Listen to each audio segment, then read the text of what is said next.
Tonight, our speaker is Renee, whom you all know. She's speaking on awakening divine essence and liberating the potential within. So Renee is a dedicated student of the ancient wisdom and has been active in the society in various capacities over many years. And most of you will know her because we spent lots of time visiting your branches, and she's been the main person coordinating all our events over the last, well, many years now, 7 years. She is currently the National Vice President of the New Zealand section. And Renee has also coordinated the Theosophical Order of Service in New Zealand for 19 years, nurturing many projects through this avenue of service. In fact, she's the one who restarted the TOS in New Zealand 19 years ago, and it's going really well. Her key focus and passion is applying the ancient wisdom teachings in her own life and enthusiastically encourages others to do the same. So I'll now happily pass it over to Renee. Hi, everyone. Welcome to this evening's talk. All right, so our title tonight, Awakening Divine Essence, Liberating the Potential Within. So one of the most famous mystic poets of Iran, Attar of Nishapur, his works were the inspiration of many Persian poets.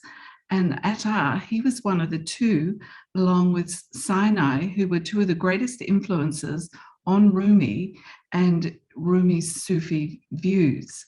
He was very broad, he was very beautiful and very universal. And I'd like to start with a quote from him. "The heart is the dwelling place of that which is the essence of the universe. If you draw aside the veils of the stars and the spheres, you will see that all is one with the essence of your own pure soul." And Helena Blavatsky, "The heart is the organ of spiritual consciousness." So there's nothing like diving in straight to where we're going, to the heart. And our title, Awakening Divine Essence, Liberating the Potential Within. I hope the title itself elicits some questions for you. Do you see or recognize part of yourself as divine or divine essence of your own pure soul? It is suggested that this is liberated so that we are an integrated being, a whole being. An interesting thing to consider, as we often only identify with maybe the physical side, maybe emotions, mental, and the spiritual side of ourselves, is it often doesn't even get a look in. But many will have the experience of meditation, contemplation, silence, nature, and sometimes we only have a little of those experiences. But we do have that experience of spirit if we've ever slowed down and taken some time for that. What it actually brings up for me is, who am I? Who are you? And the ancient Greek aphorism is very helpful for us. Nos kate ipsum, or know thyself, is one of the Delphic maxims and was the first of 3 inscribed in the forecourt of the Temple of Apollo at Delphi. This inscription is above the entrance to the shrine of the Delphic oracle. Early ancient Greeks say the phrase meant, know thy measure. For interest's sake, I thought I'd just jot down the other 2 maxims. The second one is nothing to excess, which reminds me of the Buddha's middle way, no excesses. And thirdly, certainty brings insanity. So that's an interesting one, and we'll touch on that a little bit later. So the phrase itself, know thyself, has been attributed to many Greek sages, including Aeschylus, Pythagoras, and Plato, amongst others. It seemed to be a very common proverb back then in those times. So a little bit like now, what's very common that we hear now of one of our proverbs is being aware. We talk of awareness and being awake to things, and that's something that's very common now. But back then in those Greek times, everyone was speaking of know thyself. And to Socrates, he said, to know thyself is the beginning of wisdom. Now, attributed to the oracle at Delphi are these words. Heed these words. You wish to probe the depths of nature. If you do not find within yourself that which you seek, neither will you find it outside. If you ignore the wonders of your own house, how do you expect to find other wonders? In you is hidden the treasure of treasures. Know thyself, and you will know the universe and the gods. So before you can enter the sacred temple or the Holy of Holies, we must discover this for ourselves within our own heart. There is a very ancient axiom, which many of you will have heard of, and this one is very helpful to meditate upon, and I'm sure many of you have, because it expresses the universality of the basic unity of life with great clarity and precision. As it is in the great, so it is in the small. As it is above, so it is below. As it is within, so is the without. There is but one life and one law. And it continues by emphasizing the essential unity of all. There is neither great nor small. There is neither above nor below. There is neither within nor without in the divine economy. It is said that meditate upon this will open your eyes to many truths. In practicing this, try and discover the correspondences between the pairs of opposites, the above and the below, the within and the without, the great and the small, light and darkness, good and evil. I mean, there's so many of the pairs of opposites, all in our world with which we live.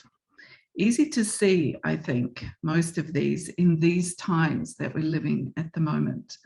So it can bring you to see the patterns and the constant rhythms and movements repeating themselves again and again, both in the universe and within our own lives. When you think of the sun and the planets revolving around the sun, the nucleus, the powerhouse, this is repeated within our own structure of the human body, that divine essence, divine spark of life, said to reside in the heart.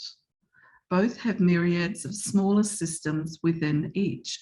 For example, the various systems, or you could even say the little lives within the human body, all the cells. In the universe, there appears an incredibly intricate web of relationships and manifestations of the one life, cycles of creativity and dissolution, the constant ebb and flow of life. In the human being, the web of relationships between all the systems of the body, each of them connected. And when one's not working properly, there is a pressure on all others. And sometimes we know with different things, they can spread to the other organs. So we are all connected as well. We can apply these concepts to the realms of our whole being, the body, emotions, mind, and spirit. Now, I find Louise Hay quite helpful here. I use some of her affirmations and things, but take her with a broad brush. But it's very helpful sometimes when you have an ailment and you're trying to get to what's behind that ailment, you can look up some of the emotional side of things. So these 4 areas that I've just spoken of, they all play a major importance in our lives so far as our health and general well-being are concerned in the human being.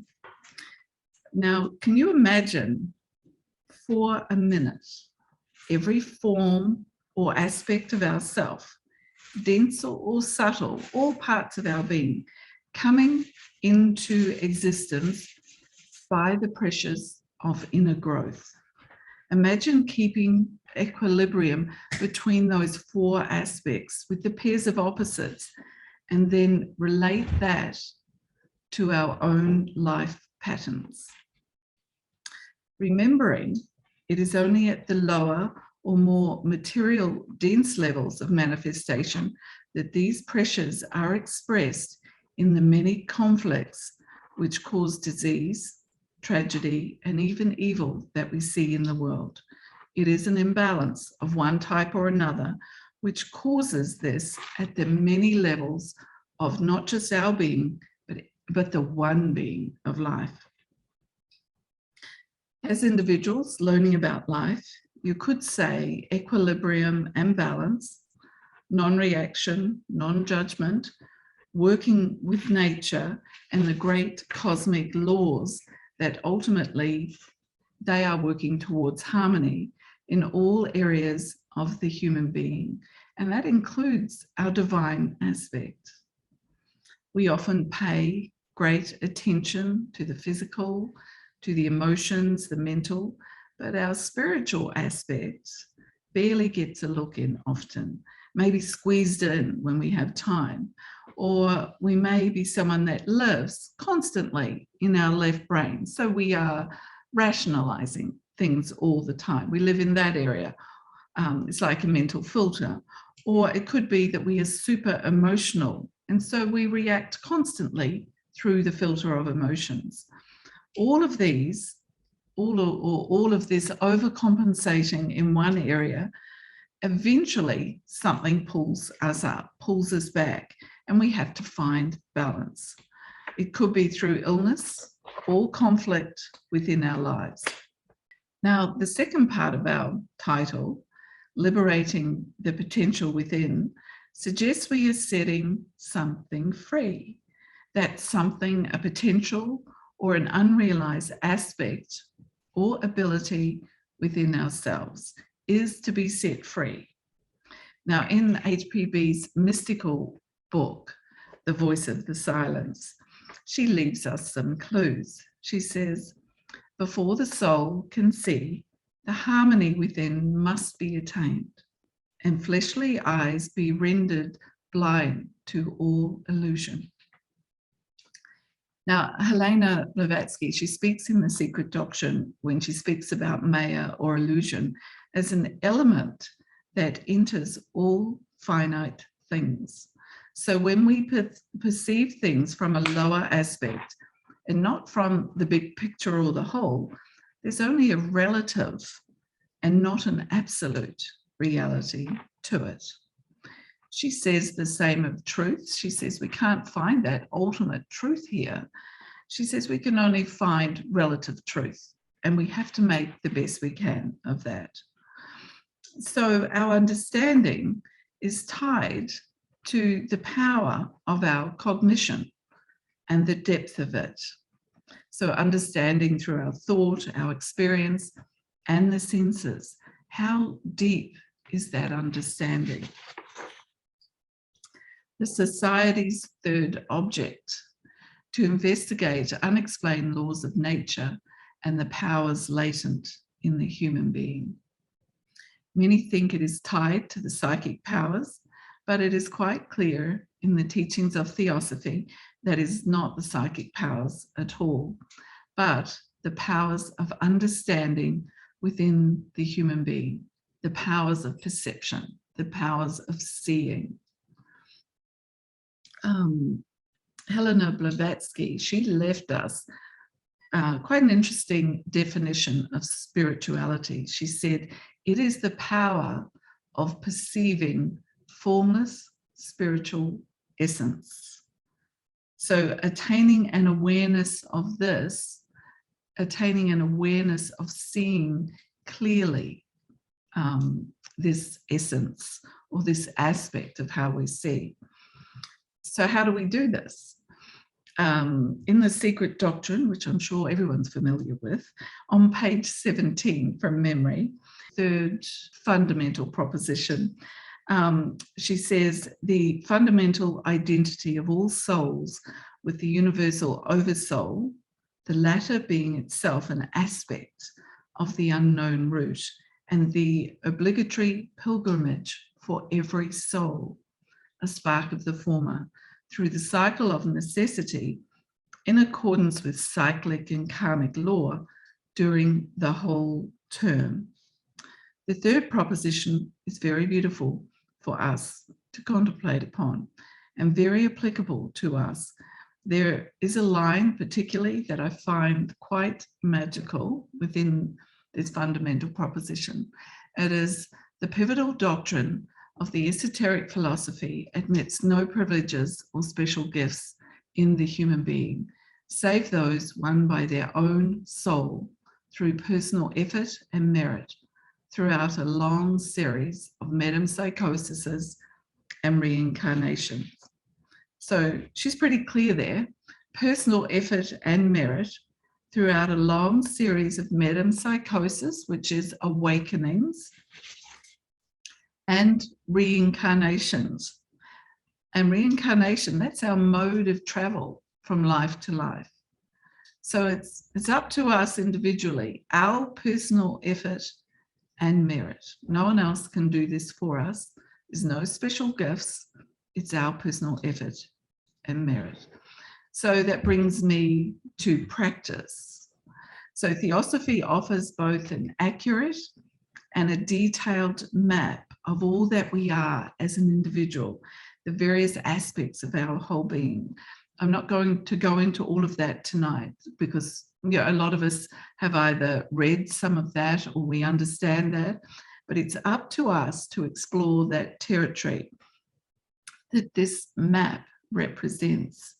And this practice, though, that we're speaking of, it's our own experiential journey and not book theory. So I have an analogy here with some slides that I hope will make this clear. The books, they are the signposts to wisdom, not wisdom itself. I'm sure that guy there with all those books is a theosophist. So not the wisdom itself. To that requires effort on our part and is experiential for each one of us.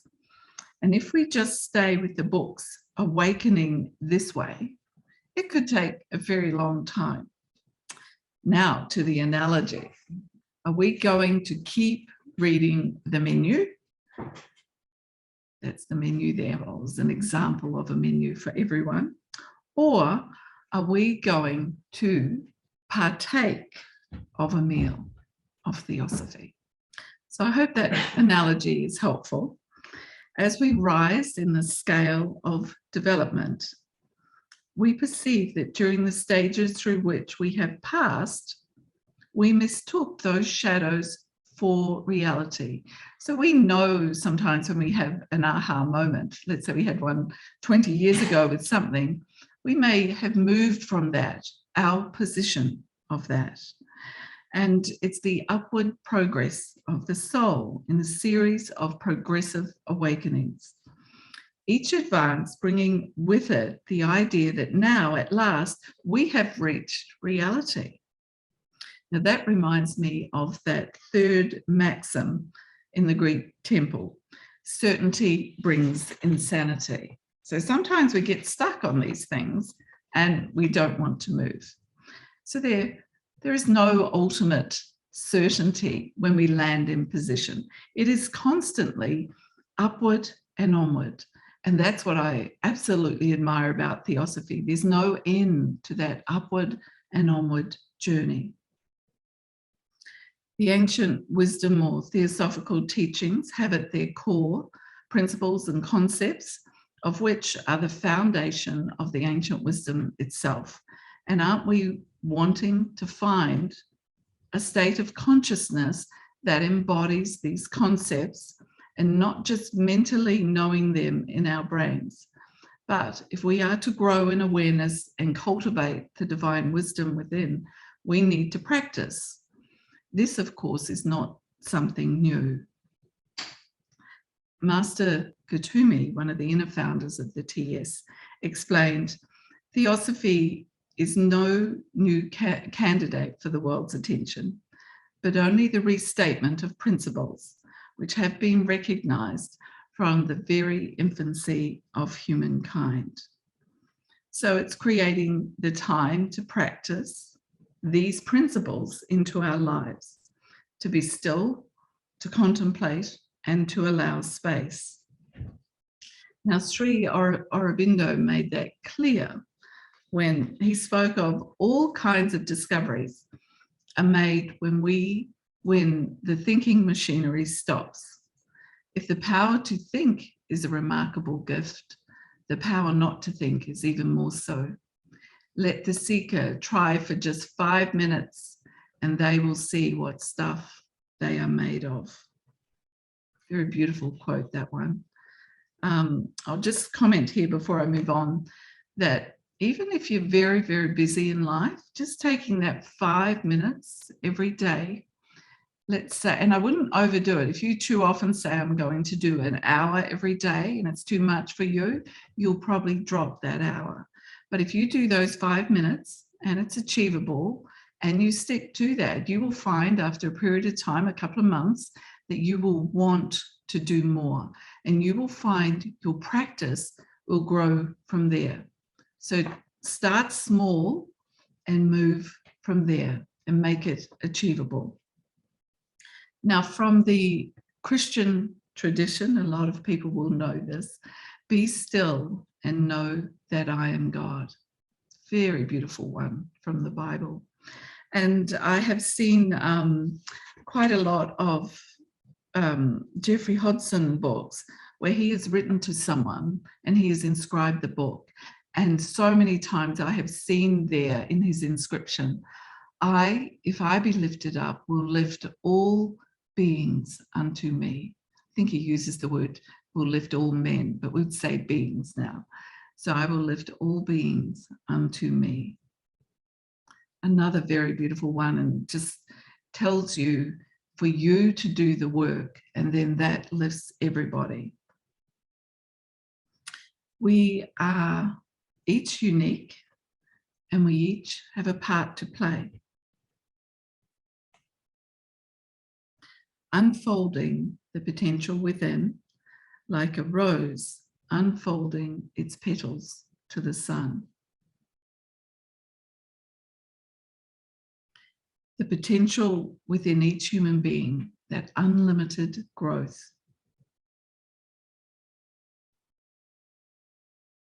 Imagine seeing everyone, seeing the divine in everyone.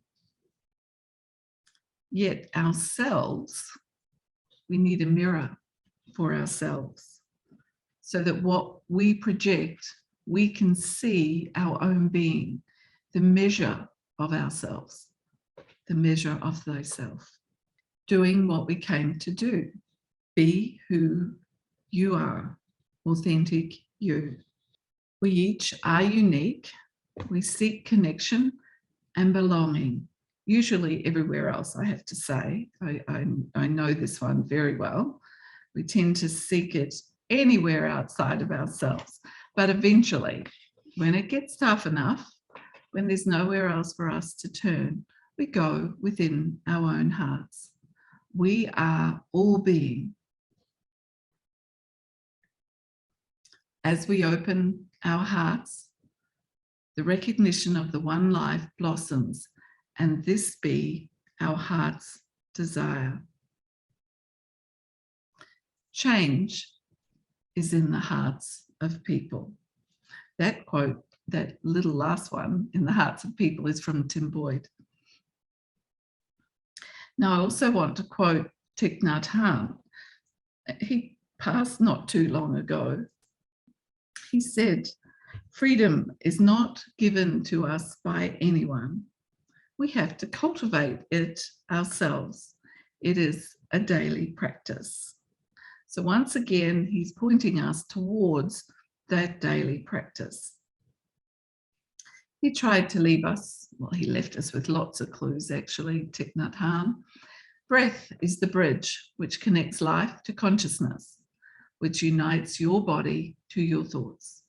Whenever your mind becomes scattered, use your breath as a means to take hold of your mind again.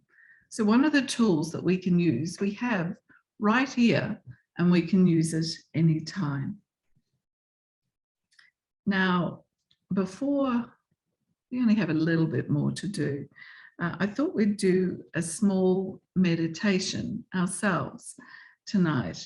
And Jeffrey Hodson, he taught a meditation called a yoga of light to help us recall who we are.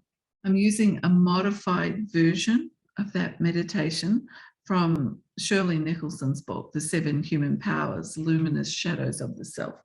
The National Library definitely has that book. It's just a wonderful book. So maybe just get comfortable and then bring your attention to your breathing. Breathe in through the nose and out through the mouth.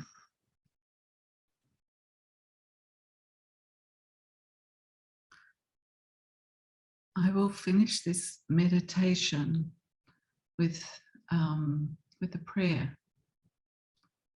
It's called the One Reality.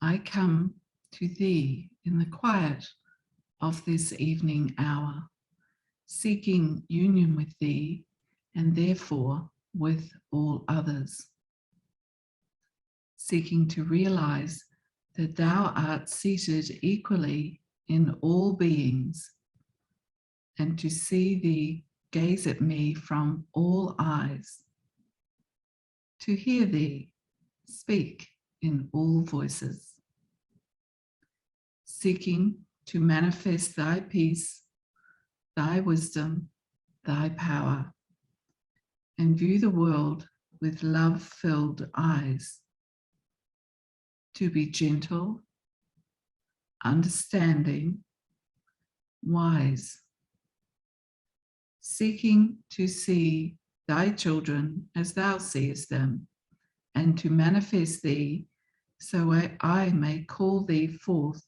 in all thy beauty, in all whom I meet this day.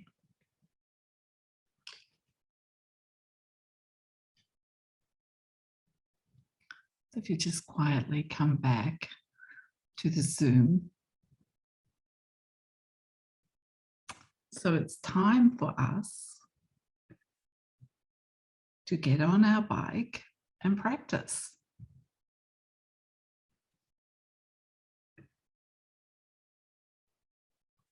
Let's be true to our inmost being, that inner aspect of ourself, our whole being. Thought I'd just read a few things from HPB before we finish that you might find helpful. The divine spiritual I is alone eternal and the same throughout all births, whereas the personalities it informs in succession are evanescent, changing like the shadows of a kaleidoscope series of forms in a magic lantern. And Theosophy is the shoreless ocean of universal truth, love, and wisdom, reflecting its radiance on the earth. Theosophy is divine nature, visible and invisible. Theosophy is the fixed, eternal sun. It is the quintessence of duty. That's from HPB's Key to Theosophy. And in 1879, so this was about 13 years before she she passed this plane, she said, to fully define Theosophy, we must consider it under all its aspects. The interior world has not been hidden from all by impenetrable darkness, by that higher intuition acquired by Theosophia, or God knowledge, which carried the mind from the world of form into that of formless spirit. Human beings have sometimes enabled in every age and in every country to perceive things in their interior or invisible world. That's liberating something that can't be seen. Now, I do have some recommended readings. The various exercises and meditations and things that I drew upon were from some of these books here. So I've left the books there so that you can jot them down or screenshot it. Particularly the Shirley Nicholson one, The 7 Human Powers, just a superb book. And the other one that has lots of exercises that will help you is The Path of Healing by H.K. Challoner. Is a really good one. And then, of course, I drew from H.P. Blavatsky's works, which The Key to Theosophy, The Secret Doctrine, which both of those, the works just come alive. They almost speak to you and jump off the page, is what I find with H.P. Blavatsky. Joy Mills, Living in Wisdom. That's a little bit of a commentary on The Secret Doctrine. And Radha's Human Regeneration. So they are, I'd be happy if there was only those books in my library. I'd be happy because they are the real McCoy. So they're ones that I've found quite helpful. So I think that's probably all from me. I'm not sure how I've gone for time. Thank you, Renee. That was an amazing presentation, and certainly it makes us consider the practical side of Theosophy, putting into action, going inward, so to speak, which I think is, for me, what Theosophy is really all about. So spending the time to explore oneself through what we understand as our inner journey.